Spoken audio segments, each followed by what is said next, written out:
नमस्कार सभी साथियों को। हिंदी साहित्य की क्लास में आप सभी का स्वागत करती हूँ, अभिनंदन करती हूँ। और आज के शस्त्र की परिचर्चा को शुरू करते हैं। आज के शस्त्र में हम यूजीसी नेट के महत्वपूर्ण जो क्वेश्चन हैं पीवाईक्यू उन पर चर्चा करेंगे। तो चलिए शुरू करते हैं आज के शस्त्र का पहला क्वेश्चन। क्या है हमारे आज का शस्त्र का पहला क्वेश्चन? क्वेश्चन है कि निम्नलिखित में से कौन आर्य भाषाओं में शामिल नहीं है? संस्कृत, अंग्रेजी, अरबी, फारसी। हर एक शस्त्र में हम 50 क्वेश्चन करेंगे।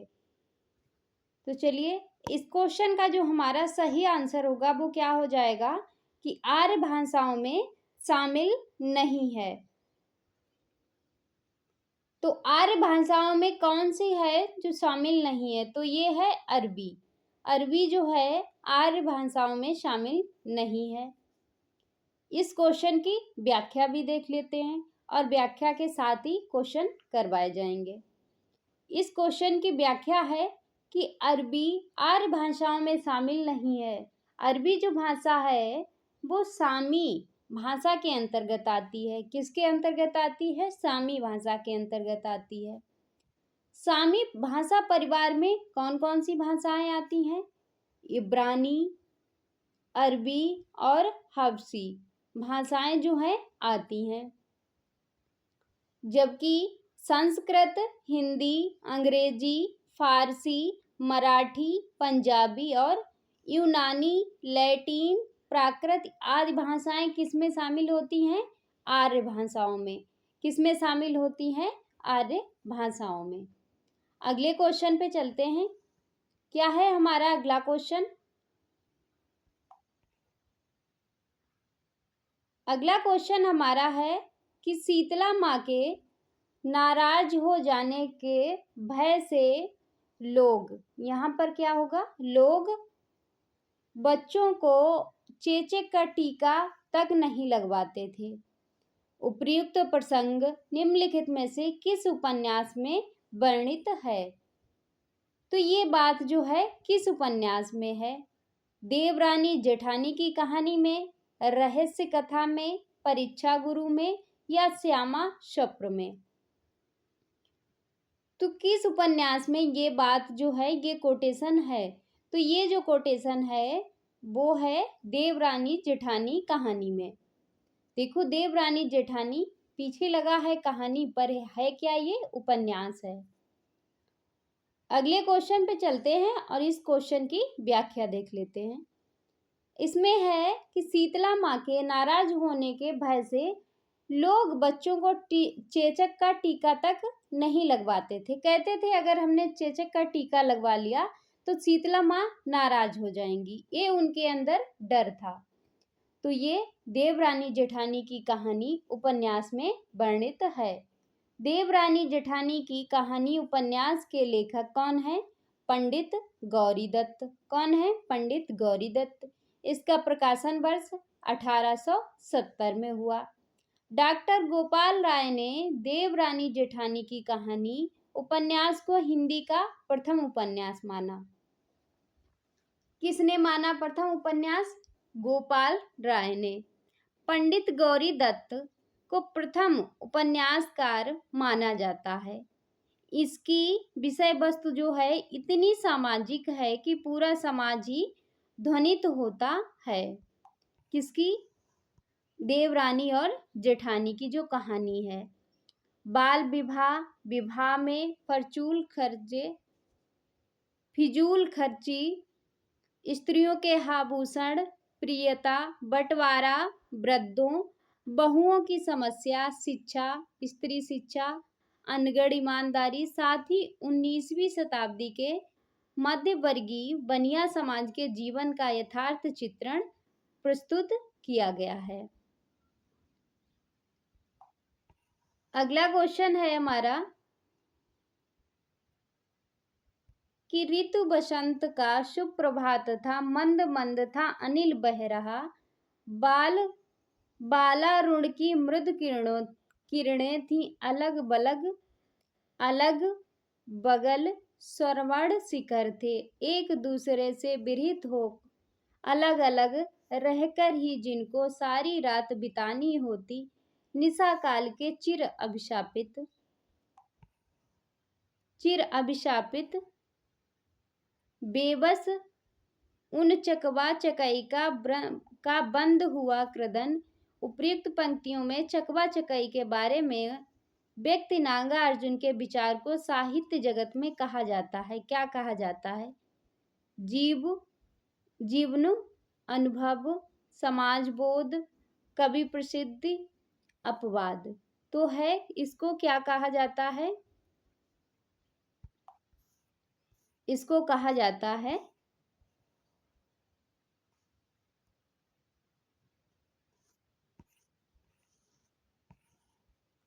कवि प्रसिद्ध।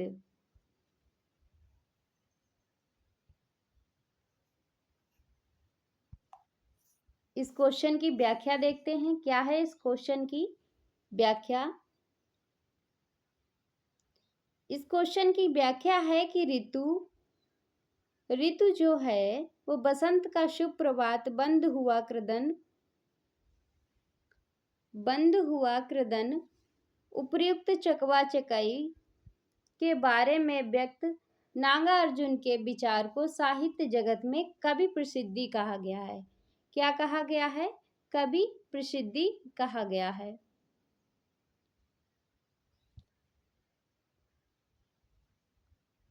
उक्त पंक्ति नागार्जुन द्वारा रचित किसमें है? बादल को घिरते देखा है कविता से उद्धृत है। यह कविता युगधारा काव्य संग्रह में संकलित है। किसमें है? काव्य संग्रह युगधारा में संकलित है। नागार्जुन जो हैं प्रगतिवादी कवि हैं, इनके द्वारा रचित काव्य निम्न हैं। वो कौन कौन से हैं? युगधारा 1953, सतरंगियों पंखों वाली 1959, प्यासी पथराई आंखें 1962, भस्मांकुर 1971, तुमने कहा था 1980, पुरानी जूतियों का कोरस 1983। ये किसकी रचनाएं हैं? सभी नागार्जुन की रचनाएं हैं। अगला क्वेश्चन है हमारा, क्या है अगला क्वेश्चन? अगला क्वेश्चन है कि टी.एस. इटलियस जो हैं इनकी आलोचना की व्यवस्था में शामिल है। कौन शामिल है? कविता आत्मगत अभिव्यक्ति से पलायन है, कविता आत्मगत अनुभूति की अभिव्यक्ति है, कवि काव्य का मध्यम भर है, कविता अपवर्जी और अंतर्वेशी होती है। नीचे दिए गए विकल्पों में से सही उत्तर का चयन करना है। तो इस क्वेश्चन का सही आंसर हमारे क्या हो जाएगा? कविता जो है आत्मगत अभिव्यक्ति से पलायन कर है, ये बात बिल्कुल सही है। उसके बाद है कि कवि काव्य का माध्यम भर है, ये बात भी सही है। तो इसमें सही है ए और सी। तो इस क्वेश्चन का सही आंसर होगा ए और सी। अगले क्वेश्चन पे चलते हैं। इस क्वेश्चन की व्याख्या देख लेते हैं कि कविता आत्मगत अभिव्यक्ति से पलायन है तथा कवि काव्य का माध्यम भर है। यह दोनों टी.एस. इटलियस की आलोचना की विशेषता में शामिल है। किसकी विशेषता में? टी.एस. इटलियस। टी.एस. इलियट जो है ने अपनी आलोचना के संबंध में कहा था, क्या कहा था? निज काव्य कर्मशाला का उपजात यह काव्य या काव्य निर्वाण के प्रसंग में अपने चिंतन का विस्तार कहा। क्या कहा? अपने चिंतन का विस्तार। इलियट द्वारा रचित प्रमुख रचनाएं निम्न हैं। कौन सी हैं? The secret wood, selected ages, ascent and modern, homage to John Dryden. ये जो है इलियट की रचनाएं हैं। एलिजाबेथेन एसेज। अगले क्वेश्चन पे चलते हैं। अगला क्वेश्चन है कि परिंदे कहानी में के पात्र हैं, परिंदे कहानी के पात्र कौन कौन से हैं? Doctor Mukherjee, Hubert, Samnath, Latika. तो इसमें जो है कौन कौन से हैं परिंदे कहानी के पात्र? तो इसमें डॉक्टर मुखर्जी भी हैं और ह्यूबर्ट भी हैं और लतिका भी हैं। तो इसमें जो है 3 ऑप्शन सही है, ए, बी और डी होना चाहिए था, बट इसमें डी कहीं पर शामिल नहीं, तो इसको जो है बोनस में नंबर दिया गया। इस क्वेश्चन की व्याख्या है कि डॉक्टर मुखर्जी, मिस्टर ह्यूबर्ट तथा लतिका तीनों ही परिंदे कहानी के पात्र हैं। परिंदे कहानी 1960 ईस्वी की रचना है। इसके लेखक कौन है? निर्मल वर्मा। निर्मल वर्मा को स्मृति का कहानीकार कहा जाता है। क्या कहा जाता है? स्मृति का कहानीकार। परिंदे नाम से इनका कहानी संग्रह है जिसमें 7 कहानियां संकलित हैं। कौन कौन सी हैं? अंधेरे में, तीसरा गवाह, डायरी का खेल, माया का मर्म, पिक्चर, पोस्ट कार्ड, सितंबर की एक शाम और परिंदे। परिंदे जो है वो कहानी संग्रह है। इसमें कितनी कहानियां संकलित हैं? 7 कहानियां संकलित हैं। अगले क्वेश्चन पे चलते हैं। अगला क्वेश्चन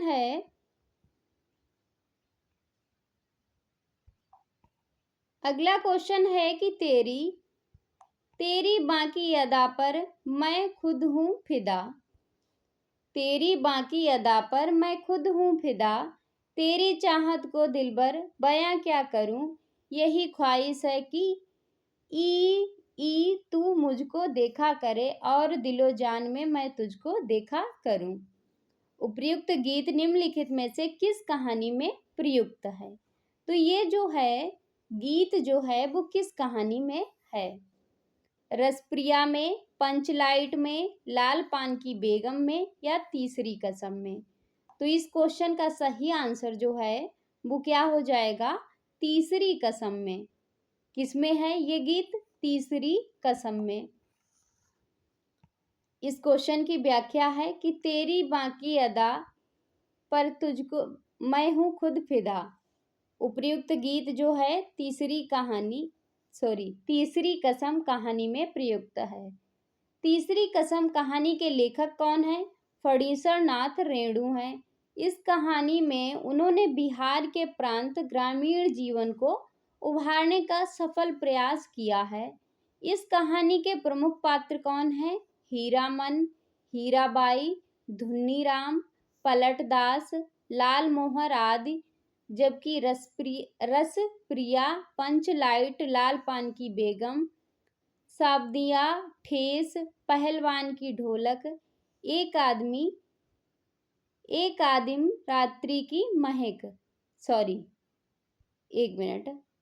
इसमें जो पात्र हैं हीरामन, हीराबाई, धुन्नीराम और पलटदास, लाल मोहर आदि, इतने जो हैं पात्र हैं। उसके बाद रसिक प्रिया से पंचलाइट, लाल पान की बेगम, ये जो हैं रेणु की अन्य कहानियां हैं। अगला क्वेश्चन है हमारा कि सूची 1 को सूची 2 के साथ सुमेलित करना है। मित्रता बड़ा अनमोल रतन। मित्रता जो है बड़ा अनमोल रतन है, कब इसे तोल सकता है धन। मित्रता जो है एक अनमोल रतन है, धन इसे कब तोल सकता है? तो ये किसने कहा है? ये दिनकर जी ने बात कही है। दूसरा है कि इस देश को हे दीन बंदो आप फिर अपनाइए, भगवान भारत वर्ष को फिर पूर्ण भूमि बनाइए। ये कथन किसका है? ये मैथिली शरण गुप्त का है। अगला है कि शीतल ज्वाला जलती है, ईंधन होता दृग जल का। ये जो बात है ये कोटेशन है जयशंकर प्रसाद का। अगला है नाश भी हूं मैं अनंत विकास का क्रम भी, त्याग का दिन भी चरम अशक्ति का तम भी। तो ये बात जो है महादेवी वर्मा की। तो इसका सही आंसर क्या होगा? ए का डी और बी का 1। तो इसका जो सही आंसर है वो हो जाएगा डी। अगला क्वेश्चन है हमारा, क्या है अगला क्वेश्चन, कि तीसरी कहानी के पात्र हैं, तीसरी कहानी के पात्र हैं, कौन है? रमपतिया, चुरमुनिया, धुन्नीराम, पलटदास। तो इसमें जो है तीसरी कहानी के पात्र जो हैं वो कौन कौन से हैं? तो इसमें जो तीसरी कहानी के पात्र हैं वो हैं धुन्नीराम और पलटदास। तो इस क्वेश्चन का सही आंसर होगा डी। अगला क्वेश्चन है और इस क्वेश्चन की व्याख्या है। क्या है इस क्वेश्चन की व्याख्या? कि तीसरी कसम कहानी के पात्र धुन्नीराम तथा पलटदास हैं। इस कहानी के अन्य पात्र हैं हीरामन, हीराबाई, लाल मोहर आदि। तीसरी कसम जो है वो अन्य नाम से, किस नाम से जानी जाती है? मारे गए गुलफाम। कहानी के लेखक हैं फणीश्वर नाथ रेणु। इस कहानी का प्रकाशन 1956 ईस्वी में हुआ। रेणु द्वारा रचित प्रमुख कहानियां निम्न हैं। पंचलाइट, सवदिया, रसप्रिया, ठेस, लालपान की बेगम। रमपतिया जो पात्र हैं वो रसप्रिया कहानी के पात्र हैं। अगला क्वेश्चन है हमारा, क्या है अगला क्वेश्चन? क्वेश्चन है बंसीधर निम्नलिखित में से किस कहानी का प्रमुख पात्र है? उसने कहा था, दुलाई बाली, गैग्रीन या अपना अपना भाग्य। तो बंसीधर निम्नलिखित में से किस कहानी का पात्र है? तो बंसीधर जो है वो है दुलाई बाली का पात्र। किसका है? दुलाई बाली का। अगले क्वेश्चन पे चलते हैं और इस क्वेश्चन की व्याख्या देखते हैं। क्या है इस क्वेश्चन की व्याख्या? कि बंसीधर दुलाई बाली कहानी का प्रमुख पात्र है। दुलाई बाली कहानी के अन्य पात्र हैं जानकी देही, नवल किशोर, सीता, लाठीबान। दुलाई बाली कहानी के लेखक हैं राजेंद्र बाला घोष यानी बंग महिला। यह कहानी जो है किसमें संकलित है, किससे पत्रिका से है? सरस्वती पत्रिका के भाग 8 संख्या 5 में प्रकाशित हुई थी। उसने कहा था कहानी के प्रमुख पात्र हैं। उसने कहा था, ये कहानी किसकी है? चंद्रधर शर्मा गुलेरी की।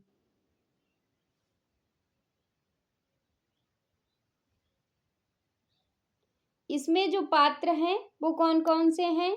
लहना सिंह, सूबेदार, हजारा सिंह, बोधा सिंह, वजीरा सिंह आदि जो हैं उसने कहा था।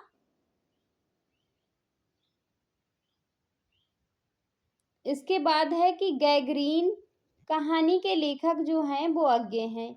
इस कहानी के प्रमुख पात्र हैं महेश्वर तथा मालती।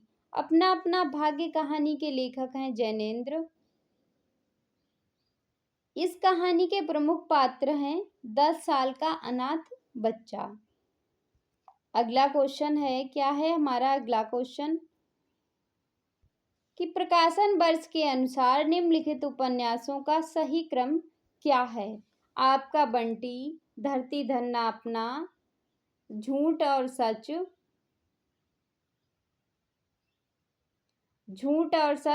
सच, मायादास की माड़ी। तो इसमें जो है सही से सुमेलित नहीं है, तो इसका जो आंसर दिया गया था वो एफ दिया गया था। आपका बंटी जो है वो 1971 की रचना है। कब की है? 1971 की। और धरती धन्ना अपना कब का है? धरती धन्ना अपना 1972 का है। मायादास की माड़ी जो है वो 1988 की है, 1988 की। और झूठ और सच जो है ये कब का है? 1958 और 60। इसमें 58 और 60 भी दिया जाता है। तो सबसे पहले आना चाहिए सी। देखो सी एक ही ऑप्शन में है, फिर उसके बाद आना चाहिए ए, पर ये है नहीं, पहले बी है, फिर ए है, फिर डी है, इसीलिए ये गलत कर दिया गया। अगला क्वेश्चन है हमारा कि प्रकाशन वर्ष की दृष्टि से नाटकों का सही अनुक्रम क्या है। प्रकाशन वर्ष की दृष्टि से नाटकों का जो सही अनुक्रम है वो क्या है। बकरी, कबीरा खड़ा बाजार में, मादा कैक्टस, कोणार्क। तो इस क्वेश्चन का जो सही आंसर होगा वो क्या होगा। सबसे पहले कौन सा आएगा, सबसे पहले आएगा हमारा कोणार्क। कोणार्क कब का है, 1951 का। कब का है, 1951। फिर है हमारा मादा कैक्टस जो है 1959 का है। कब का है, 1959 का। फिर आता है हमारा बकरी, बकरी जो है 1974 का है। फिर आता है कबीरा खड़ा बाजार में, तो कबीरा खड़ा बाजार में जो है 1981 का नाटक है। तो इसका सबसे पहले आएगा डी, फिर आएगा सी। तो इसका जो सही आंसर होगा वो क्या हो जाएगा, सी।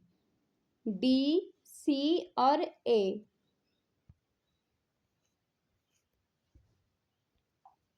अगला क्वेश्चन है हमारा कि आज की विषम कथन टाइप में जो है क्वेश्चन है कि आज की विषम और संकटपूर्ण स्थिति में व्यक्ति अपनी असहायता, अकेलेपन में निर्णय नहीं ले पाता और ले भी पाता है तो उसकी परिणति अर्थहीन में होती है। कारण क्या है इसका, क्योंकि आधुनिक काल में मशीनीकरण के वर्चस्व के कारण व्यक्ति की पहचान खो गई है। क्या ये बात सही है। ए आर दोनों सही है और आर जो है ये की व्याख्या सही है। तो इस क्वेश्चन का सही आंसर होगा कि आर जो है वो ए की व्याख्या भी सही कर रहा है और दोनों सही भी हैं। तो इस क्वेश्चन का सही आंसर होगा ए। अगला क्वेश्चन है कि निम्नलिखित में से यह कथन सकाव्य घटनानुकूल शब्दों परिस्थिति किसका है। रुद्रट का, कुंतक का, जगन्नाथ का, वामन का।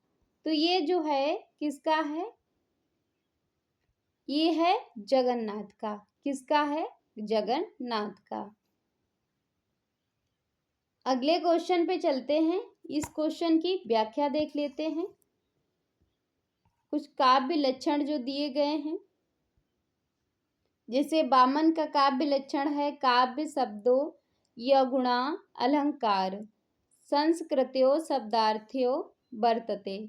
कुंतक का है शब्दार्थों सहितो वक्र कवि व्यापार सालनी बध्य वंध्य व्यवस्थितो काव्य तद्धिद हृदय करणी।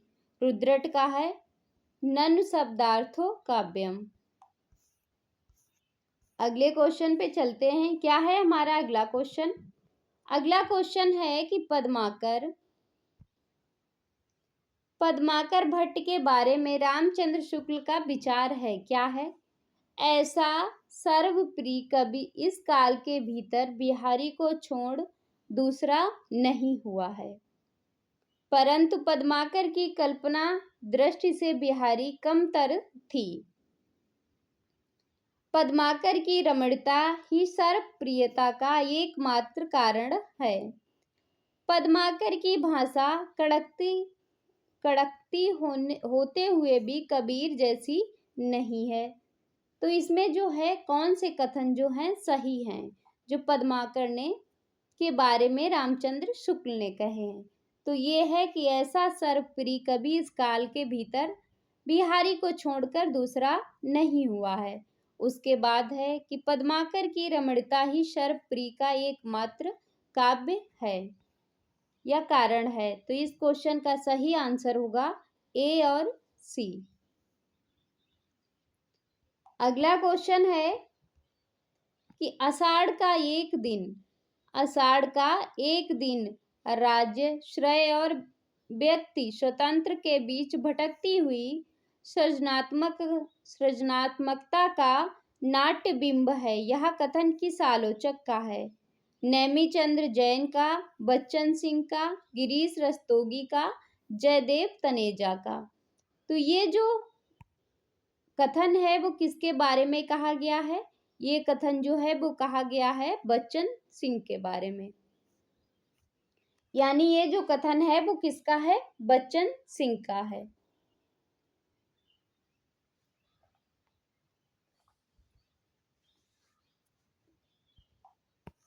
अगले क्वेश्चन पे चलते हैं। क्या है हमारा अगला क्वेश्चन? क्वेश्चन है कि कोमल कपोत पाली में सीधी सदी स्मित रेखा, जानेगा वही कुटिलता जिसने भौं में बल देखा। उपयुक्त छंद से संबंधित सही तथ्य हैं। कपोल सागर के तट पर मुस्कान रूपी नाव तैर रही है। भौं की कुहुलिटता से प्रेमिका के कुटिल हृदय का पता चलता है। भावों की कुटिलता से अनुराग सूचित हो रहा है। यहाँ अनुराग गालों पर फैली हुई मुस्कान से व्यक्त हो रहा है। तो इसमें जो है सही कौन सा है? तो इसमें सही है कि भावों की कुटिलता से अनुराग सूचित हो रहा है और यहाँ अनुराग गालों पर फैली मुस्कान से व्यक्त हो रहा है। तो इस क्वेश्चन का जो सही आंसर होगा वो क्या हो जाएगा? सी और डी। अगले क्वेश्चन पे चलते हैं। क्या है हमारा अगला क्वेश्चन? क्वेश्चन है कि फिर बिकल है प्राण मेरे गीत के निहितार्थ। फिर बिकल है प्राण मेरे गीत के निहितार्थ। यानी क्या कहना चाहता है कवि? स्त्री आगे बढ़ने के लिए पुरुषों का संबल चाहती है। अपनी सीमित दुनिया के घेरे को तोड़कर स्त्री अनदेखी अनजानी दुनिया को देखना चाहती है। यात्री अपनी यात्रा के तिमिराच्छा हो जाने की कल्पना करके स्त्री अकेले यात्रा आरंभ करना नहीं चाहती है। स्त्री ने अपना लक्ष्य निर्धारित कर लिया है और वह आगे बढ़ने के लिए व्यग्र है। तो इसका जो है सही आंसर क्या होगा? इसमें जो है सही आंसर जो है वो है कि स्त्री अपनी असीमित दुनिया के घेरे को तोड़कर स्त्री अनदेखी अनजानी दुनिया को देखना चाहती है। स्त्री ने अपना लक्ष्य निर्धारित कर लिया और वह आगे बढ़ने के लिए व्यग्र है। तो इसमें सही क्या होगा? बी और डी। तो इस क्वेश्चन का सही आंसर जो होगा वो होगा बी और डी। अगला क्वेश्चन पे चलने से पहले इस क्वेश्चन की हम व्याख्या देख लेते हैं। फिर बिकल प्राण मेरे गीत के निहितार्थ हैं। अपनी सीमित दुनिया के घेरे को तोड़कर स्त्री अनदेखी अनजानी दुनिया को देखना चाहती है तथा स्त्री ने अपना लक्ष्य निर्धारित कर लिया और वह आगे बढ़ने के लिए व्यग्र है। फिर बिकल है प्राण मेरे गीत की लेखिका महादेवी वर्मा हैं। महादेवी वर्मा छायावाद युग की लेखिका हैं। इनके प्रमुख कविता संग्रह हैं निहार, रसीम, नीरजा, संध्या गीत, अग्निरेखा, दीपशिखा, सप्त प्रणा। अगला क्वेश्चन है कि उदासी संप्रदाय के प्रवर्तक थे। कौन थे? लक्ष्मीचंद, श्रीचंद, मूलचंद, मलूकदास। उदासी संप्रदाय के प्रवर्तक जो थे वो कौन थे? तो उदासी संप्रदाय के प्रवर्तक थे श्रीचंद। तो इस क्वेश्चन का सही आंसर होगा बी। अगले क्वेश्चन पे चलते हैं। क्या है हमारा अगला क्वेश्चन? क्वेश्चन है कि संस्मरण की पुस्तकें हैं। क्वेश्चन क्या है हमारा कि संस्मरण की पुस्तकें हैं। कौन कौन सी हैं? नागा, तलाई का गांव, ऋण जल धन जल, आछे दिन पाछे गए, बे लड़ेंगे 1000 साल। तो इसका सही आंसर क्या होगा?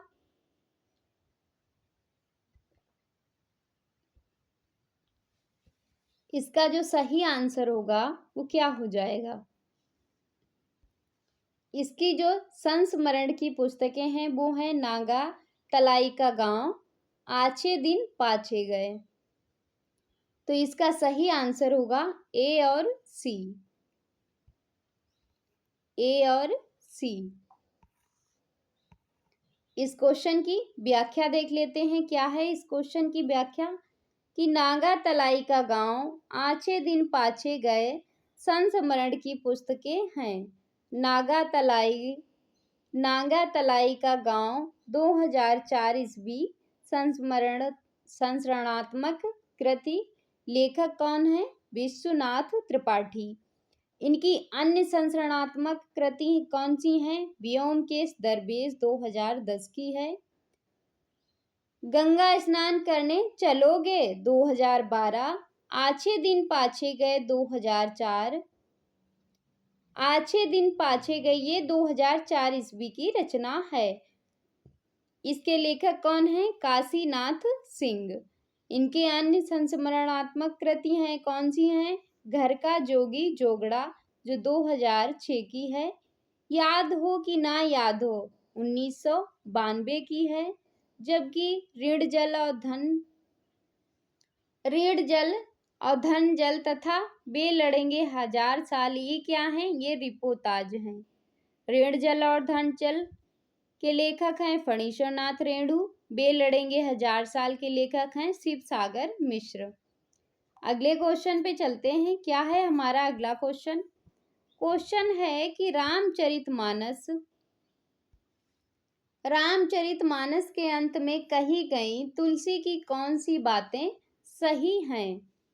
मेरे समान कोई दूसरा दीन नहीं है, इसीलिए हे राम मेरी भव बाधा को दूर करो। राम कथा का गायन वेदों, पुराणों और कवियों ने किया है, किंतु संतों ने नहीं किया। जो भक्त रामचरितमानस का आह्वान करता है वह मध्यंत के सूर्य की तरह प्रखर तेज वाला होता है। जिस तरह कामी को स्त्री और लोभी को धन प्रिय है, उसी तरह हे राम तुम हमेशा मुझे प्रिय लगो। तो इसमें जो सही है वो क्या है? इसमें जो सही कथन है रामचरितमानस के वो है कि मेरे समान दूसरा कोई दूसरा दीन नहीं है, इसीलिए हे राम मेरी भव बाधा को दूर करो। उसके बाद कि जिस तरह कामी को स्त्री और लोभी को धन प्रिय है, उसी तरह हे राम तुम हमेशा मुझे प्रिय लगो। तो इसका सही आंसर क्या होगा? ए और डी। अगला क्वेश्चन है हमारा। क्या है अगला क्वेश्चन? कि इनमें से कौन सा निबंधकार द्विवेदी युग का नहीं है? माधव प्रसाद मिश्र, गोविंद नारायण मिश्र, कुबेरनाथ राय, अध्यापक पूर्ण सिंह। तो इस क्वेश्चन का सही आंसर जो होगा वो क्या हो जाएगा? कुबेरनाथ राय। तो इस क्वेश्चन का सही आंसर हो जाएगा सी। अगले क्वेश्चन पे चलते हैं। क्या है हमारा अगला क्वेश्चन? क्वेश्चन है सलक्ष्य क्रम ध्वनि के भेद हैं कौन से हैं? रसादि ध्वनि, वस्तु ध्वनि, अलंकार ध्वनि, वर्णगत ध्वनि। नीचे दिए गए विकल्पों में से सही उत्तर का चयन करें। तो इसमें क्या होगा? इसमें जो सही होगा सलक्ष्य ध्वनि के क्रम जो हैं, भेद जो हैं वो कौन कौन से हैं? वस्तु ध्वनि और अलंकार ध्वनि। तो इसका सही आंसर होगा बी और सी। तो इस क्वेश्चन का सही आंसर हो गया डी। अगले क्वेश्चन पे चलते हैं। क्या है हमारा अगला क्वेश्चन? अगला क्वेश्चन है कि प्रकाशन वर्ष की दृष्टि से सही अनुक्रम है। अग्निखोर, पिंजरा, नीलम देश की राजकन्या जयदोल। तो इस क्वेश्चन का सही आंसर जो है वो क्या हो जाएगा? इस क्वेश्चन का जो सही आंसर है वो क्या हो जाएगा? सबसे पहले आएगा हमारा नीलम देश की राजकन्या। ये कब का है? ये 1933 का है। फिर उसके बाद आएगा पिंजरा। पिंजरा जो है 1944 का है। कब का है? 1944 का। फिर है जयदोल। जयदोल जो है ये कब का है? 1951 का। फिर आ जाता है हमारा अग्निखोर। अग्निखोर जो है 1973 का। तो सबसे पहले क्या आएगा? सी। सी के बाद आएगा हमारा सी के बाद आएगा बी। तो इस क्वेश्चन का सबसे पहले आंसर बन जाएगा बी।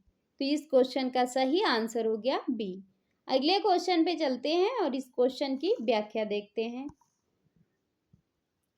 अगला क्वेश्चन और इस क्वेश्चन की व्याख्या क्या है कि नीलम देश की राजकन्या का प्रकाशन वर्ष है 1933। किसकी रचना है? जैनेन्द्र की। पिंजरा का प्रकाशन वर्ष है 1944। किसका रचना है ये? उपेंद्रनाथ आस्क की। जयदोल का प्रकाशन वर्ष है 1951।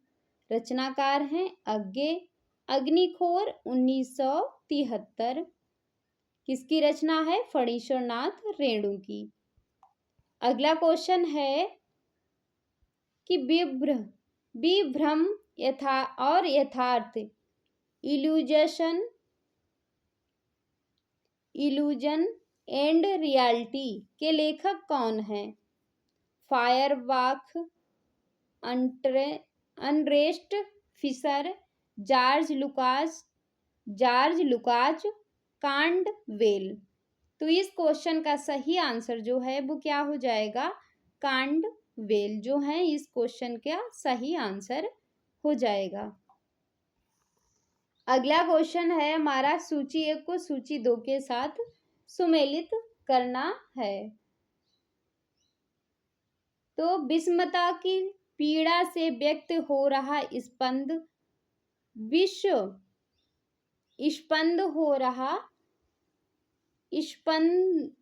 विश्व महान। विषमता की पीड़ा से व्यक्त हो रहा स्पंदित विश्व महान किसका है? ये जयशंकर प्रसाद का है। मिलन के पल केवल 2-4 बिरहा के कल्प अपार। ये किसका है? ये जो है सुमित्रानंदन पंत का है।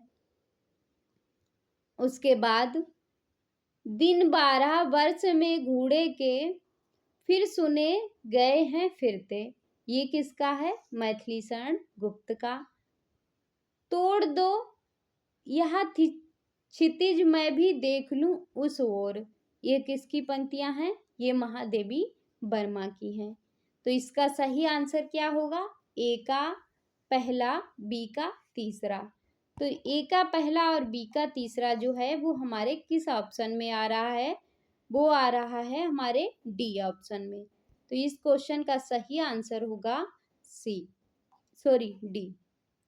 तो ये था आज का शस्त्र। आज के शस्त्र में हम 25 क्वेश्चन ही रखेंगे क्योंकि ज़्यादा क्वेश्चन करने से काफ़ी बड़े बड़े क्वेश्चन हैं तो ज़्यादा भी हो जाता है, तो इस वजह से दिक्कत भी होगी।